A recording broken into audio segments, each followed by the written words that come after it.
bersekutu bersama melalui ibadah online ini Tuhan. Bapa, sebentar kami belajar firman-Mu, mari urapi setiap kami. Kau juga mengurapi setiap umat-umat-Mu yang mengikuti ibadah ini dari rumah, dan siapa saja yang bergabung dengan kami dan di mana saja. Tuhan melawat mereka dan juga memberkati setiap mereka. Terima kasih Bapa, sebentar kami belajar firman-Mu, urapi hamba-Mu, taruhkan perkataan-Mu sehingga kebenaran-Mu bisa disampaikan bagi kami. Terpujilah nama-Mu Tuhan Yesus. Inilah doa kami dalam nama Tuhan Yesus Kristus. Kami siap belajar firman-Mu. Haleluya, bersama kita katakan amin. Silakan duduk. Tuhan memberkati dan juga Bapak Ibu, saudaraku yang ada di rumah. Shalom. Baik saudaraku, kita bersyukur masih bisa mengikuti ibadah online. Saudaraku, saya akan melanjutkan seri khotbah yang kedua dalam tema besarnya, yaitu sadarlah. Kalau kemarin saudaraku, bagian pertama adalah, Bapak Ibu masih ingat bagian pertama? Tuhan memang sanggup, tapi tidak semua hal Tuhan mau. Ya. Dalam bagian kedua ini adalah sadarlah bahwa kebahagiaan dalam Tuhan bukan ketika keinginan kita di dunia ini terpenuhi. Sadarlah bahwa kebahagiaan dalam Tuhan bukan ketika keinginan kita di dunia ini terpenuhi. Karena telah banyak orang salah, telah banyak orang keliru memahami pemahaman yang salah, bahwa dikira dunia ini adalah tempat untuk mendapatkan kebahagiaan. Bahwa dikira di dunia hari ini, hidup hari ini adalah tempat untuk memperjuangkan kebahagiaan di dunia ini. Sehingga banyak orang tidak bahagia di tengah keadaan yang memang sukar dan semakin sukar. Makanya banyak orang hari ini ditemukan semakin gak bahagia. Kenapa? Karena kebahagiaan itu semakin jauh. Keadaan dunia semakin tidak menjanjikan kebahagiaan. Kenapa? Karena memang kebahagiaan versi manusia lain dengan kebahagiaan versi Tuhan. Jadi sudah ada di benak banyak orang, termasuk orang Kristen, bahwa dunia ini adalah tempat bagaimana kita meraih kebahagiaan. Bahwa di dunia ini adalah tempat di mana kita mendapat kebahagiaan yang sejati. Sehingga banyak orang mengejarnya di dunia ini, tidak mendapatkannya, sementara dunia semakin rusak, semakin sukar, semakin tidak membahagiakan. Kebahagiaan yang dikejar, kebahagiaan yang dituntut tidak kunjung juga ada. Kebahagiaan versi manusia itu apa sih? Ya. Jadi kebahagiaan orang percaya itu bukan tidak ada persoalan, tidak ada masalah, bukan karena dunia makin baik, bukan itu. Orang percaya bisa bahagia karena pengharapannya di kehidupannya nanti, bukan di kehidupan hari ini. Jadi dia mengalami apa saja hari ini bisa bahagia.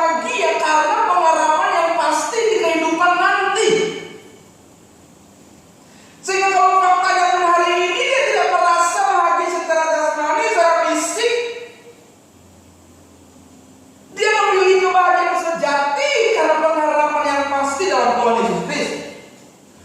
Kebahagiaan versi manusia ini, saudara, di kalangan orang Kristen kita seringkali mendengar ucapan begini. Ini sangat familiar. Di kalangan orang Kristen kita seringkali mendengar ucapan puji Tuhan. Benar? Haleluya. Tuhan baik. Terus apa lagi? Terima kasih buat Tuhan. Dia luar biasa. Dia baik, dia sungguh baik. Dan ungkapan-ungkapan lainnya yang menggambarkan bahwa dia sedang bahagia karena sesuatu hal yang sedang terpenuhi dalam hidup. Makanya saudara, lihat banyak orang Kristen hari ini, dia akan bilang puji Tuhan kalau yang dia alami menurut dia baik. Puji Tuhan, Tuhan baik, haleluya. Kalau dia menerima sesuatu yang dia inginkan. Bahkan lebih lagi akan bersaksi di hadapan atau kepada banyak orang tentang keinginannya yang katanya dikabulkan oleh Tuhan. Puji Tuhan Bapak Ibu, saya punya pergumulan, saya punya kerinduan dan kemarin dijawab Tuhan. Tuhan itu sungguh baik. Lo maksudku kalau nggak dijawab nggak baik?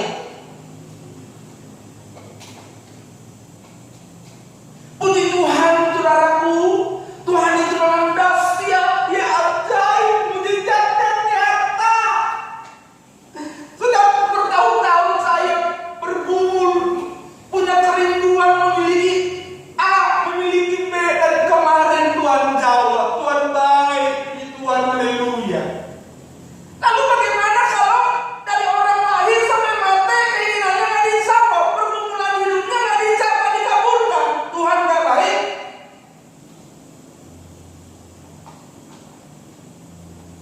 Lalu apakah hanya karena keinginannya yang katanya dikabulkan? Yang katanya, kenapa saya bilang yang katanya? Karena baru menurut dia.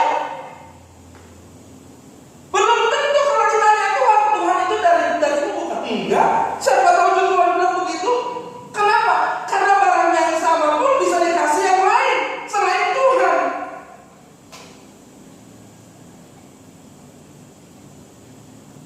Iya. Bahkan lebih lagi orang bersaksi. Dia bahagia. Bersaksi kepada orang. Banyak orang tentang keinginannya yang katanya dikabulkan oleh Tuhan.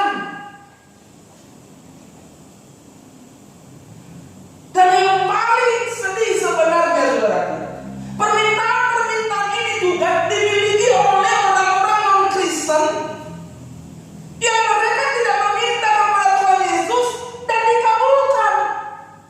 Lalu orang Kristen juga punya permintaan yang sama, lalu diminta kepada Tuhan Yesus dan katanya dikabulkan oleh Tuhan Yesus. Lalu kebahagiaan seputar dunia ini, keinginan-keinginan terpenuhi di seputar dunia ini. Ini disebut manusia sebuah kebahagiaan. Ketika keinginannya di dunia ini terpenuhi, itulah kebahagiaan versi manusia. Manusia ini suka yang sementara, suka yang bisa disentuh secara fisik. Dia tidak menyukai apa yang Allah janjikan di kekekalan. Dia tidak menyukai apa yang tidak terlihat, yang nanti sesungguhnya semuanya akan menjadi terlihat. Walaupun hari ini kelihatannya maya, walaupun kelihatannya hari ini tidak bisa disentuh, firman Tuhan berkata, berbahagialah kamu yang percaya walaupun kamu tidak melihat. Jadi kalau kita lihat hari-hari ini Bapak Ibu, kebahagiaan versi manusia ini, orang akan bahagia, kebanyakan orang akan berkata bahwa orang Kristen puji Tuhan, haleluya, pergumulan pun dijawab. Selama pergumulan yang dijawab, apa kata puji Tuhan?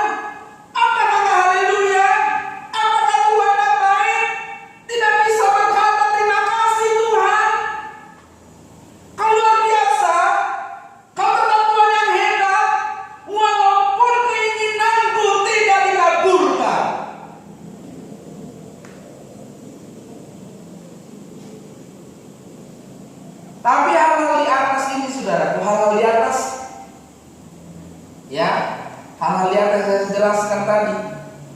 Puji Tuhan, haleluya, Tuhan baik. Ya kan, ketika keinginannya katanya dikabulkan Tuhan, terdengar. Hal-hal di atas ini seringkali tidak terdengar, tidak terungkapkan ketika mereka menghadapi masa-masa sulit, bahkan saat pergumulan mereka tidak dikabulkan oleh Tuhan. Ya? Jadi berbeda sekali dengan apa yang Yesus ajarkan. Kalau orang Kristen bahagia karena mendapatkan keinginan-keinginannya di bumi, itu bukanlah proyeksi umat pilihan. Justru orang-orang Kristen di zaman-zaman awal pada abad pertama, mereka bahagia kehilangan apa saja justru. Bukan bahagia karena mendapatkan apa saja. Orang Kristen itu yang benar adalah bahagia kehilangan apa saja untuk Tuhan. Tapi hari ini orang Kristen bahagia mendapatkan apa saja karena ikut Tuhan. Kan terbalik. Kenapa dulu murid-murid para pengikut Kristus itu rela kehilangan semua hartanya, keluarganya, bahkan bukan cuma itu, nyawanya, kenyamanannya hilang waktu mereka mengikut Tuhan Yesus. Dan itulah kebahagiaan mereka. Tapi hari ini orang Kristen kehilangan kebahagiaan kalau pergumulan mereka tidak dijawab Tuhan. Orang Kristen kehilangan kebahagiaan kalau doa mereka tidak dikabulkan oleh Tuhan. Orang Kristen kehilangan kebahagiaan kalau permintaan mereka tidak dikabulkan oleh Tuhan. Mereka ikut Tuhan, tapi kebahagiaan mereka kebahagiaan versi dunia. Banyak orang Kristen yang berkata iring Tuhan, padahal mereka tahu ikut Yesus itu sangkal diri pikul salib. Tapi mereka gak bahagia menderita bersama Kristus. Mereka gak bahagia berjalan di jalan Kristus. Mereka hanya bahagia kalau keinginan mereka terpenuhi. Lalu mereka akan berkata, terima kasih, puji Tuhan, haleluya, Tuhan baik. Saat mereka bergumul, seolah tidak ada pertolongan, seolah tidak ada yang memperhatikan. Mereka tidak anggap itu kebahagiaan. Mereka anggap itu bencana malapetaka. Mereka anggap itu sesuatu yang buruk. Mereka tidak mengerti jalan iring Tuhan. Itu sebabnya tidak heran dengan orang Kristen hari ini duniawi. Saya mau iring Yesus, tapi tujuannya duniawi. Mereka dibahagia masih, kebahagiaannya masih hal duniawi. Orang tua banyak ikut Tuhan Yesus, anak-anak banyak ikut Tuhan Yesus, anak muda banyak ikut Tuhan Yesus, tapi mereka masih duniawi. Mereka belum memperkarakan hal-hal yang di atas. Mereka belum mengarahkan pikirannya, hatinya kepada hal-hal perkara-perkara yang di atas. Mereka masih duniawi. Kebahagiaan mereka adalah ketika keinginan mereka terpenuhi. Hal ini mengisyaratkan bahwa kebahagiaan bagi banyak orang, bagi manusia, bagi banyak orang Kristen hari ini adalah ketika mereka mendapatkan apa yang mereka inginkan di dunia. Makanya lihat, banyak orang menangis kalau pergumulannya tidak dijawab Tuhan. Tapi tidak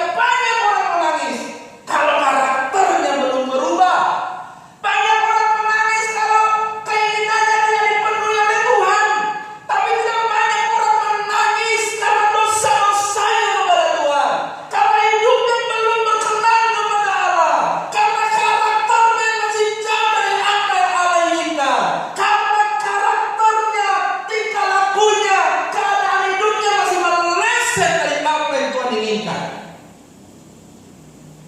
Tapi kalau bergumulan dari jawab nangis meraung-raung, saudaraku. Tuhan kenapa?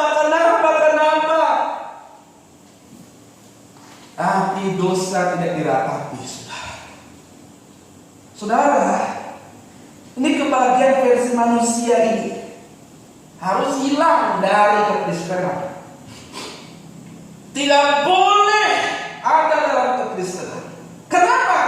Karena itu bukan kekristenan sejati.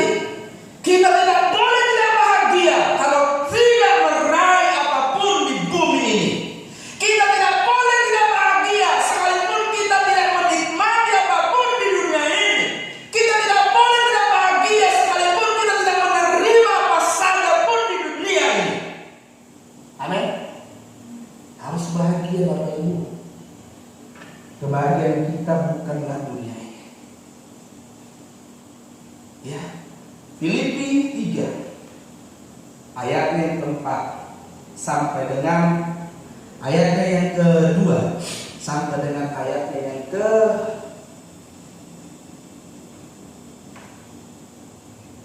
15. Filipi 3 ayat yang kedua sampai dengan ayatnya yang ke 15. Saya bacakan bagi kita. Demikian firman Tuhan. Hati-hatilah terhadap anjing-anjing, hati-hatilah terhadap pekerja-pekerja yang jahat, hati-hatilah terhadap penyunat-penyunat palsu. Karena kitalah orang-orang bersunat yang beribadah oleh Roh Allah dan bermegah dalam Kristus Yesus dan tidak menaruh percaya pada hal-hal lahiriah. Sekalipun aku juga ada alasan untuk menaruh percaya pada hal-hal lahiriah. Jika ada orang lain yang menyangka dapat menaruh percaya pada hal-hal lahiriah, aku lebih lagi disunat pada hari ke-8 dari bangsa Israel, dari suku Benyamin, orang Ibrani asli. Tentang pendirian terhadap hukum Taurat, aku orang Farisi. Tentang kegiatan, aku penganiaya jemaat. Tentang kebenaran dalam mentaati hukum Taurat, aku tidak bercacat. Tetapi apa yang dahulu merupakan keuntungan bagiku, sekarang aku anggap rugi karena Kristus. Malahan segala sesuatu aku anggap rugi karena pengenalan akan Kristus Yesus Tuhanku lebih mulia daripada semuanya. Oleh karena dialah aku telah melepaskan semuanya itu dan menganggapnya sampah, supaya aku memperoleh Kristus dan berada di dalam Dia, bukan dengan kebenaranku sendiri karena mentaati hukum Taurat, melainkan dengan kebenaran karena kepercayaan kepada Kristus, yaitu kebenaran yang Allah anugerahkan berdasarkan kepercayaan. Yang dikehendaki ialah mengenal Dia dan kuasa kebangkitannya dan persekutuan dalam penderitaannya, di mana aku menjadi serupa dengan Dia dalam kematiannya, supaya aku akhirnya beroleh kebangkitan dari antara orang mati. Bukan seolah-olah aku telah memperoleh hal ini atau telah sempurna, melainkan aku mengejarnya kalau aku dapat juga menangkapnya, karena aku pun telah ditangkap oleh Yesus Kristus. Saudara-saudara, aku sendiri tidak menganggap bahwa aku telah menangkapnya, tetapi ini yang aku lakukan, aku melupakan apa yang telah di belakangku dan mengarahkan diri kepada apa yang di hadapanku, yaitu dan berlari-lari kepada tujuan untuk memperoleh hadiah, yaitu panggilan surga dari Allah dalam Kristus Yesus. Karena itu marilah kita yang sempurna berpikir demikian. Dan jikalau lain pikiran tentang salah satu hal itu akan dinyatakan Allah juga kepada. Tuhan memberkati kita. Saudara yang dikasihi Tuhan, ayat yang kita baca barusan itu adalah kisah nyata seorang rasul, yaitu Rasul Paulus, yang dituliskan kepada jemaat di Filipi, saudaraku. Dari situ jelas kita lihat, Paulus itu menjelaskan begini. Kalau yang aku cari adalah kebahagiaan dunia, aku sudah punya dari dulu. Kalau diri Yesus itu yang dicari prestasi dunia, aku ini ahli Taurat. Bahkan seorang pembesar dalam ahli Taurat, seorang kepala dalam ahli Taurat. Aku punya kekayaan, aku punya kedudukan, aku punya jabatan yang kayak itu membahagiakan secara dunia. Tetapi dia akhirnya dia katakan apa? Demi Kristus, demi mendapatkan Tuhan Yesus, demi memperoleh Kristus, aku melepaskan semuanya dan menganggapnya sampah. Artinya apa? Itu bukan kebahagiaan sejati bagiku. Itu bukan lagi kebahagiaan bagiku, bukan lagi kemegahan bagiku. Sejak aku mengenal Kristus, demi memperolehnya secara utuh, aku tidak boleh menganggap itu kebahagiaanku. Kalau dulu aku dihormati di dunia, dulu aku dipandang di dunia, demi Kristus aku rela menderita, bahkan nyawaku terancam setiap hari demi mengiring Yesus. Itulah kebahagiaanku hari ini. Kebahagiaan yang kuanggap dulu kebahagiaan, bukan lagi kebahagiaan. Kebahagiaanku hari ini adalah menderita bersama Kristus. Tapi orang hari ini tidak begitu. Orang Kristen hari ini enggak. Kebahagiaannya adalah kedudukan di bumi. Kalau keinginannya terpenuhi di bumi, prestasi di bumi. Paulus berkata, kuanggap sampah, tidak ada gunanya dibanding Kristus. Kebahagiaan atau kemegahan orang percaya bukan pada pencapaian hal-hal lahiriah. Makanya kalau kita punya keinginan tidak dikabulkan Tuhan, tidak apa-apa, jangan tidak bahagia. Kekristenan yang benar kebahagiaannya adalah bukan hal-hal lahiriah. Kalau kamu justru mengalami pergumulan hidup yang berat secara lahiriah, lalu seolah-olah Tuhan jauh darimu, seolah-olah Tuhan tidak menjawabnya, seolah-olah Tuhan tidak menolongmu, tidak apa-apa. Itulah kebahagiaanmu di Tuhan. Amin. Kebahagiaan yang benar adalah proses hidup yang dimiliki seseorang yang bernilai kekal, bukan semu. Proses yang kau jalani hari ini, kau harus pastikan itu bernilai kekal. Proses yang kau jalani hari ini ada nilai kekal di sana, ada harta yang abadi di dalamnya. Jadi kalaupun tidak mengenakan, kalaupun harus menderita, tapi pastikan proses ini ada harta abadinya.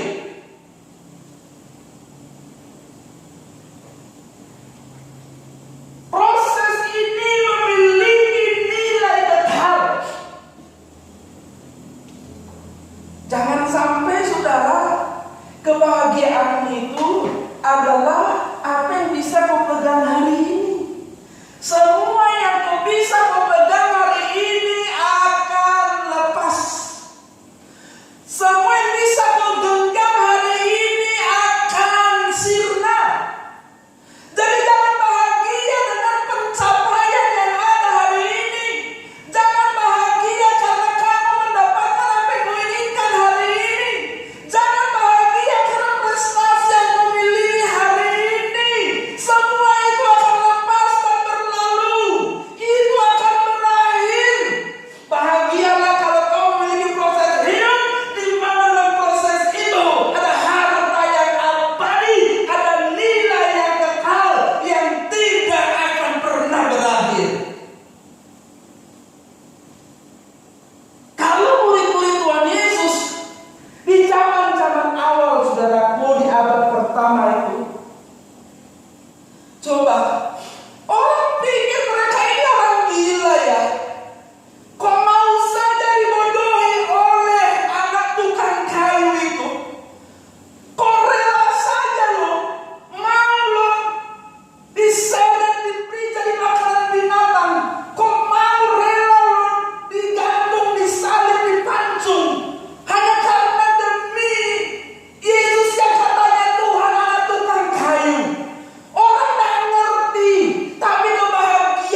Iya kan?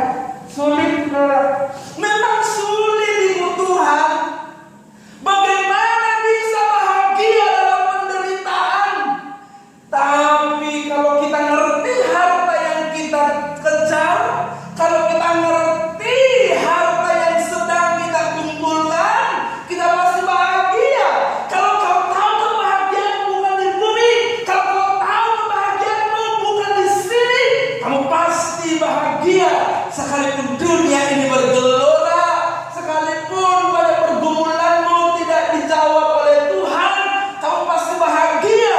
Karena memang dunia ini bukan tempat di mana kamu dibahagiakan. Sehebat dan setinggi apapun pencapaian, kalau sifatnya semu,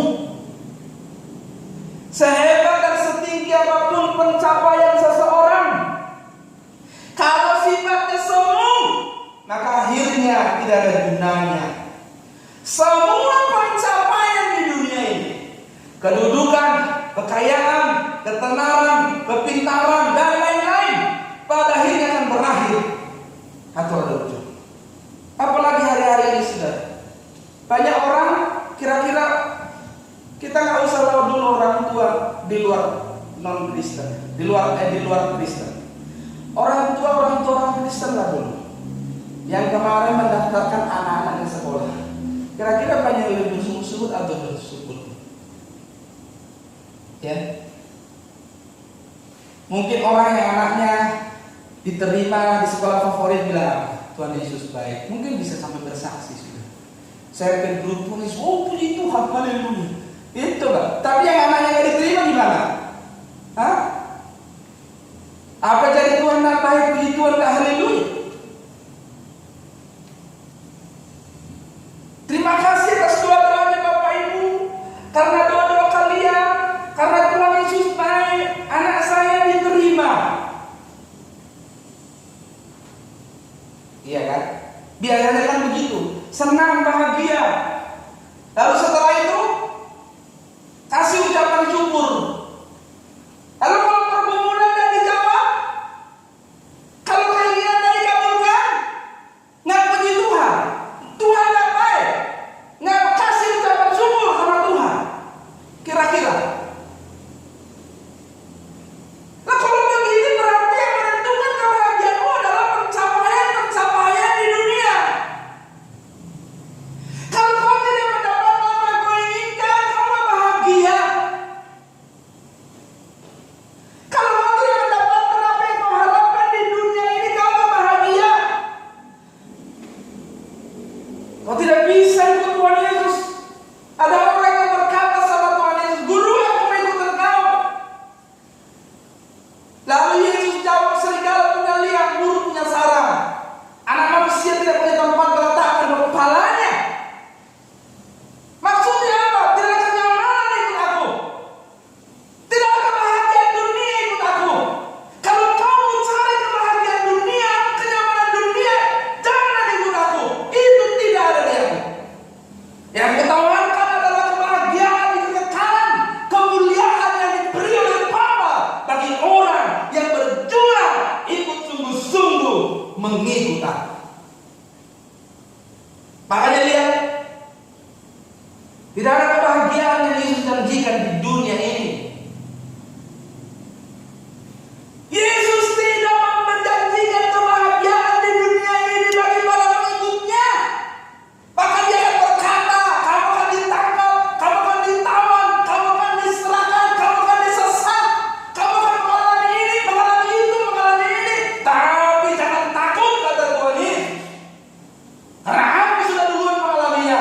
Jangan takut, berjuanglah, bertahanlah, karena aku akan datang kembali membawamu ke tempat di mana kamu bahagia selamanya. Kamu akan ambil dari dunia yang tidak membahagiakan ini.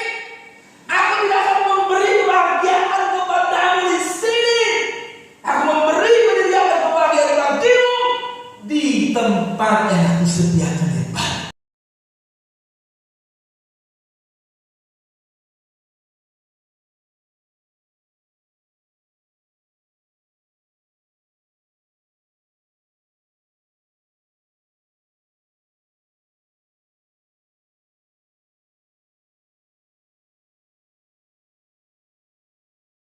Kenapa para murid begitu radikal bertahan sampai kasih nyawa pun mereka relakan, mereka korbankan, karena mereka mengerti betul, sudah mengerti betul, oh dunia ini hanya sementara, dunia ini bukan tempat mereka bahagia, dunia ini bukan tempat mereka meraih janji Allah, tapi nanti justru mereka senang kalau bisa mati karena Tuhan.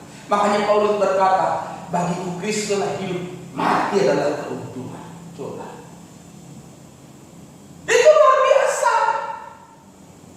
Bagiku hidup adalah Kristus dan mati adalah keuntungan.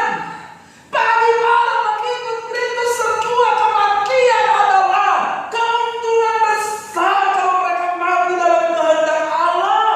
Kalau mereka mati dalam kehendak Allah, itu adalah keuntungan yang paling besar karena mereka semakin cepat menerima kebahagiaan mereka di dalam Tuhan. Jadi kebahagiaan yang sejati itu justru kita rela kehilangan kebahagiaan dunia atau menganggap pencapaian dunia tidak berarti apa-apa demi pencapaian dan kemegahan di dalam Kristus. Itu sebabnya ayat 8 dikatakan Paulus begini. Malahan segala sesuatu kuanggap rugi karena pengenalan akan Kristus Yesus Tuhanku lebih mulia daripada semuanya itu. Semalahan segala sesuatu kuanggap rugi karena pengenalan akan Kristus. Apa ini yang dianggap rugi? Aku rugi punya pencapaian itu kalau dibandingkan dengan Kristus. Amin. Itu kerugian kalau dibandingkan dengan Kristus. Tapi kalau dibandingkan dengan dunia antara pencapaian dunia A dan dunia lain, tidak ada ruginya. Tapi begitu dibandingkan dengan pengenalan akan Kristus, semua pencapaian itu kerugian. Aku tidak rugi. Jadi kebahagiaan semua itu kerugian.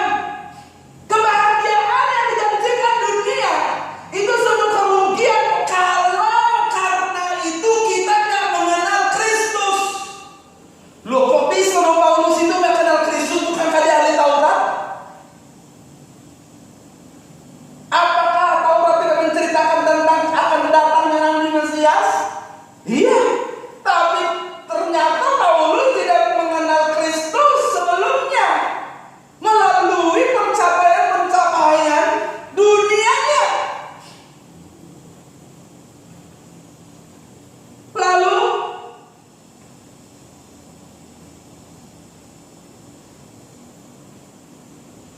malahan segala sesuatu kuanggap rugi karena pengenalan akan Kristus Yesus Tuhanku lebih mulia daripada semua.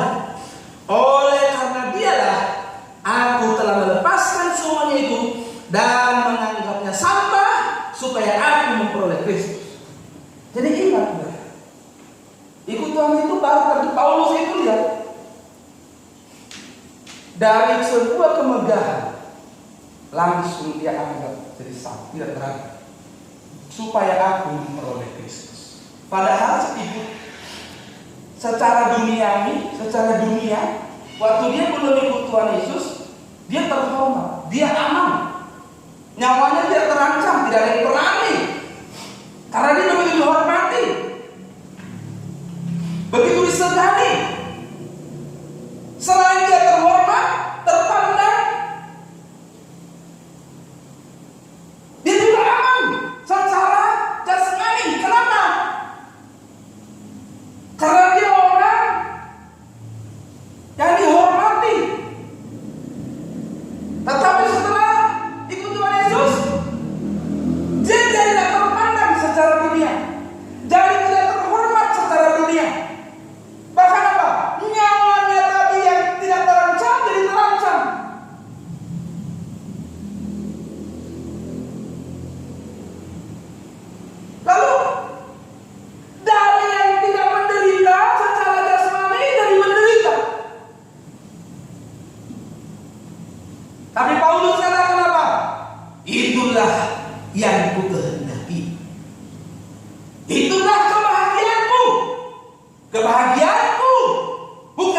pencapaian hal-hal lahiriah lagi setelah aku mengenal Kristus. Dan untuk memperolehnya, aku harus menganggap semuanya itu sampah dan aku harus melepaskannya. Itu sebabnya dikatakan Bapak Ibu dalam firman Tuhan, dikatakan begini saudara, 2 Korintus 4 ayatnya yang ke-8. Ini Paulus bicara kepada jemaat di Korintus sampai dengan ayatnya yang ke-10. 2 Korintus 4 ayat 8 sampai 10. Dalam segala hal kami ditindas, namun tidak terjepit. Kami habis akal, namun tidak putus asa. Kami dianiaya, namun tidak ditinggalkan sendirian. Kami dihempaskan, namun tidak binasa. Kami senantiasa membawa kematian Yesus di dalam tubuh kami, supaya kehidupan Yesus juga menjadi nyata di dalam tubuh kami. Paulus bicara kepada jemaat Korintus. Oleh karena itu Tuhan, setiap hari kami menanggung mara bahaya. Tapi hari ini orang kalau karena itu Tuhan, kalau dia setiap hari berlimpah-limpah. Kalau dia setiap hari doanya dikabulkan. Kalau dia setiap hari keinginannya tercapai, baru dia bilang haleluya puji Tuhan. Aku mau bersaksi dulu pada dalam. Apa kesaksiannya? Aduh, aku berguna di jauh Tuhan. Aku bersyukur sama Tuhan. Setelah itu aku menaikkan satu pujian. Habis itu aku mau kasih ucapan syukurlah. Dan siapkan di aku. Terus kalau perhubungan mau jauh Tuhan, akan ucapan syukur kau sama Tuhan. Kalau kamu menderita, gak kasih juga. Hah? Oh kemarin tuh anak diterima loh. Diterima di mana? Di perguruan tinggi terbaik. Makanya aku mau bernyanyi dulu. Begitu. Aku undang suamiku. Aku undang semua keluarga. Mari kita bernyanyi. Tuhan Yesus baik. Lalu tetangganya kayak dijawab nggak diterima perguruan tinggi. Mereka nggak bersaksi juga. Kebahagiaanmu apa sih?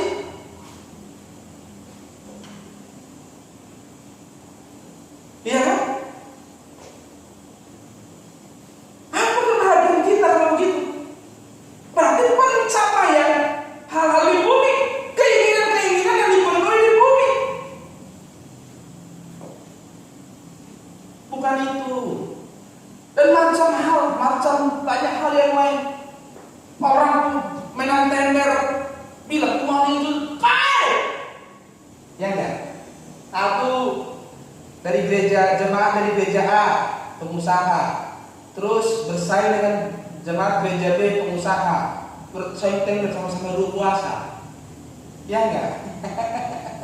Ada lagi, kalau nggak ada 10, semua orang Kristen, aktif gereja pengusahanya semua. Ya enggak? Ada tender, semua bertanding Pak, semua berdoa. Apa jadi Tuhan bukan di sana? Lalu yang menang tender adalah dari jemaat gereja A. Puji Tuhan, haleluya. Terus B, C, D, E, F, G selanjutnya nggak, Tuhannya nggak baik.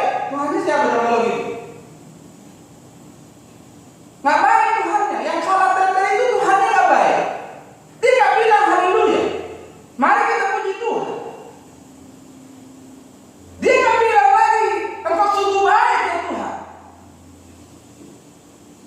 Kenapa jadi pencapaian seperti itu di ukuran kebahagiaan kita? Kenapa jadi keinginan-keinginan yang dipenuhi, yang terpenuhi jadi ukuran kita berkata Tuhan baik lalu kita bahagia oleh karena ini? Kebaikan Tuhan bukan terletak di pencapaian itu. Kebaikan Tuhan bukan terletak di hal-hal fisik, pencapaian yang seperti itu. Itu semua. Kebahagiaan Tuhan itu bernilai kekal dan ingin membawa kita kepada kekekalan dan memberi janjinya yang kekal itu bukan di bumi, tapi di kekekalan. Jadi kalau kita diproses, menderita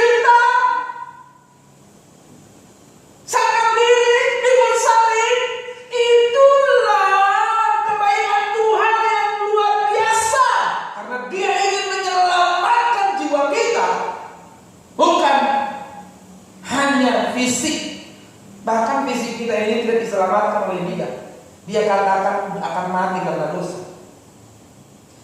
Aku datang bukan untuk fisikmu, aku datang untuk keselamatan jiwa. Amin. Yang kedua adalah, yang penting bukan prestasi di bumi, tapi prestasi di kekekalan. Ya.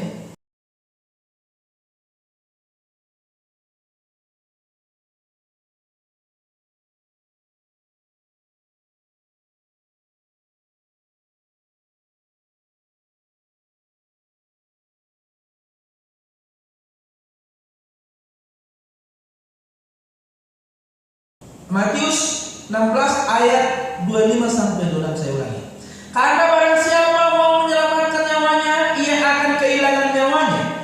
Tetapi barang siapa kehilangan nyawanya karena aku, ia akan memperoleh. Ayat 26. Apa gunanya seorang memperoleh seluruh dunia tetapi kehilangan nyawanya? Dan apakah yang dapat diberikannya sebagai ganti nyawanya? Yang paling penting itu bukan prestasi di bumi, tapi prestasi di kekekalan. Ya.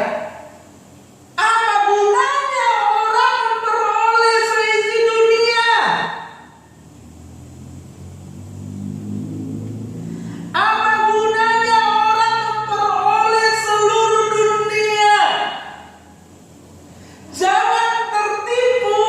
Orang-orang Kristen yang saya kasih secara khusus, dimanapun saudara berada, jangan tertipu. Pencapaian atau prestasi di dunia ini bukanlah ukuran prestasi di kekekalan. Yesus berkata, apa gunanya kamu memiliki pencapaian tertinggi, terbaik, terhebat, terbesar di dunia ini, kalau kamu kehilangan prestasi di kekekalan, kalau kamu tidak diterima di kekekalan, kalau kamu ditolak di kerajaan Allah, tidak ada gunanya. Jadi jangan saudara, jangan bahagia dulu, tunda dulu bahagiamu kalau kamu berprestasi, tunda dulu bahagiamu kalau kamu mencapai A, B, C, D. Anggap itu belum kebahagiaan yang sejati, itu tanggung jawab, itu salib yang harus dipikul, diri yang harus disangkal. Semakin besar pencapaianmu di dunia ini, berarti tanggung jawabmu semakin besar, salibmu semakin besar, ukuranmu semakin besar, penderitaanmu semakin besar. Kalau kamu tidak mengerti hal itu, kamu akan salah memaknai akan pencapaian-pencapaian yang kamu raih. Tidak ada orang yang Tuhan beri tanggung jawab besar, beban besar, lalu tanggung jawabnya semakin kecil. Kalau begitu kamu salah. Kalau Tuhan kasih 5, dia minta 5. Tuhan kasih 20, dia minta 20. Jadi kalau dari segi tanggung jawab, pencapaian di dunia, apakah itu kebahagiaan? Tidak, tanggung jawabku makin besar. Kebahagiaan itu nanti. Jangan keburu langsung mau merayakannya. Nanti Tuhan bilang apa? Sampai aku bertemu kamu di kekekalan, aku tidak akan makan roti dan anggur ini lagi. Maksudnya apa? Aku akan merayakan kemenangan bersamamu. Aku tunggu dirimu. Aku tidak akan merayakannya sendiri. Aku tunggu kamu menyelesaikan perjuanganmu. Ini bukan berarti kita menjadi orang mengabaikan prestasi di dunia. Tentu saja sebagai orang percaya kita harus memaksimalkan potensi kita di bumi ini untuk kepentingan kerajaan Allah. Catat nih, tentu saja sebagai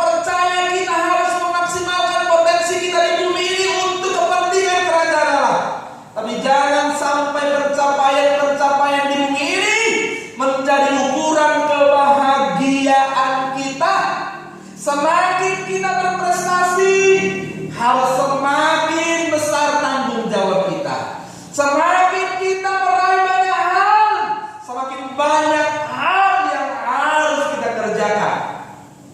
Pencapaian menjadi manusia dikehendaki Allah, dikehendaki oleh Allah, harus menjadi satu-satunya dalam hidup ini.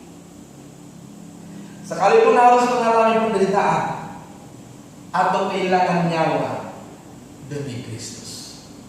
Itu sebabnya Bapak Ibu, jangan senang, jangan bangga kau berprestasi tapi kau kehilangan Kristus. Jangan bangga, jangan senang kau mencapai ini, mencapai itu, tapi kamu justru semakin tidak mengenal Kristus. Kamu semakin tidak memahami kehendaknya. Semakin kau mencapai banyak hal di dunia ini, seharusnya kamu semakin mengerti tanggung jawabmu di dalam Tuhan. Jadi bukan prestasi di bumi. Kalau kau berprestasi di bumi, bebanmu semakin berat. Lalu kapan dong saya bahagia? Tak boleh saya bahagia kalau saya mencapai sesuatu. Tunda bahagiamu, nanti bahagia bersama Tuhan selamanya di kekal. Hari ini mari menderita bersama Kristus.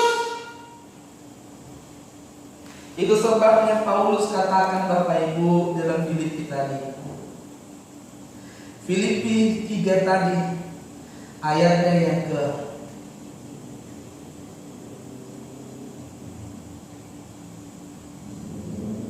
10 dikatakan apa? Filipi 3:10 dikatakan begini, yang ku kehendaki ialah mengenal Dia dan kuasa kebangkitannya dan persekutuan dalam penderitaannya, di mana aku menjadi serupa dengan Dia dalam kematian. Amin. Tunda kebahagiaan kita hari ini. Semakin kita berprestasi, semakin banyak hal yang kita raih di dunia, tugas kita makin berat, tanggung jawab kita makin berat. Jangan merayakannya sendiri di sini. Tidak boleh merayakan kebahagiaan di sini. Perayaan kebahagiaan yang benar harus dari kekekalan, di mana pada saat yang dimahkotai oleh Allah. Di sini semua yang kau raih hanya untuk Tuhan, tidak boleh untuk yang lain. Makanya Paulus berkata, yang ku kehendaki ialah mengenal Dia dan kuasa kebangkitannya dan persekutuan dalam penderitaannya, di mana aku menjadi serupa dengan Dia dalam kematiannya. Jadi kebahagiaan orang percaya adalah memperoleh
bersekutu. Lalu dalam bersekutu dalam penderitaannya menjadi serupa dengan dia dalam kematiannya.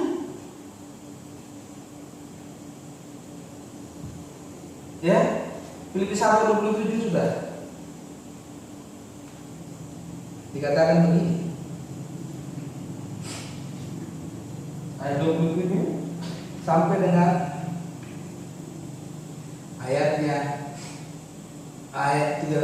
yang ke-29 saja. Sebab kepada kamu dikaruniakan bukan saja untuk percaya kepada Kristus, melainkan juga untuk menderita untuk Dia. Jadi percaya kepada Kristus itu penderitaan. Penderitaan. Tapi Pak, kok begitu Pak? Emang begitu. Ajaran Tuhan Yesus itu begitu. Paulus ini dia menjelaskan bahwa Injil yang Tuhan Yesus bawa itu seperti itu. Maka kalau kita baca Injil, saudaraku, dan keempat kitab Injil, Matius, Markus, Lukas, Yohanes, itu kan 4 kitab Injil. Kalau saudara mau mengerti lebih dalam, baca lagi surat Paulus. Paulus menjelaskan lagi lebih dalam apa itu keempat kitab Injil, isi kitab Injil itu.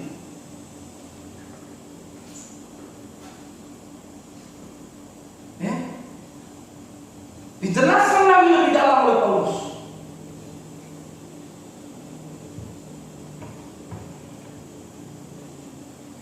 Ya, Paulus sampai 4. Apa yang dikatakan?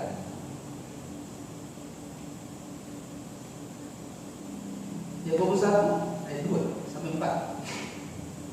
Saudara-saudaraku, anggaplah sebagai apa?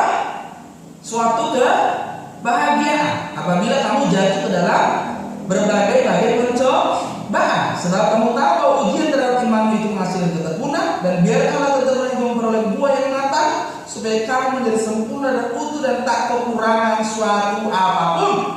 Coba, orang menjadi sempurna dan utuh tak kekurangan suatu apapun. Apa? Anggaplah kebahagiaan kalau kamu jatuh ke berbagai pencobaan. Maksud ayat ini apa? Kalau kamu menderita karena kebutuhan, emang itu kebahagiaan. Karena penderitaan itu akan membawamu kepada iman yang utuh, sempurna dan tidak kekurangan suatu apapun. Jadi tidak kekurangan suatu apapun di sini kan artinya ini jasmani. Jadi tidak kekurangan makan, tidak kekurangan minum. Jangan, saudara. Salahnya orang Kristen itu kan begitu. Tidak kekurangan suatu apapun. Katanya itu lagi dipikirkan makan, minum, kebutuhan jasmani. Bukan. Ini kebutuhan, bicara kebutuhan rohani. Ini bicara iman.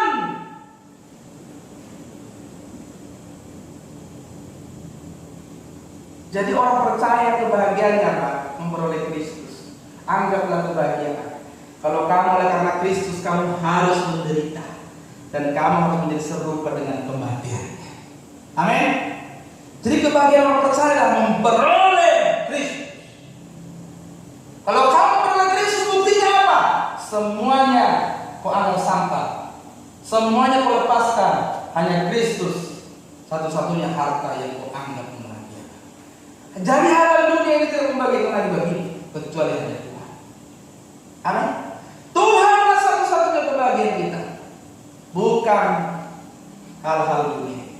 Jadi ingat dan lakukanlah kebahagiaan yang sejati bagi orang percaya bukanlah ketika ia mendapatkan apa yang ia inginkan di dunia ini. Kalau orang percaya harus kau pahami. Kalau orang Kristen pahami, kebahagiaanmu bukan ketika keinginanmu terpenuhi. Justru sebaliknya, kamu harus bahagia ketika kau melepaskan segala keinginanmu, lalu kau mengenangkan keinginan Tuhan. Jangan bangga dengan segudang pencapaian di dunia ini jika semua itu justru membuat kau tidak memperoleh Kristus. Tapi banggalah kalau kamu mampu melepaskan semua. Melepaskan itu begini maksudnya, tidak merasa memiliki apapun, tidak dibahagiakan oleh apapun yang kau miliki hari ini.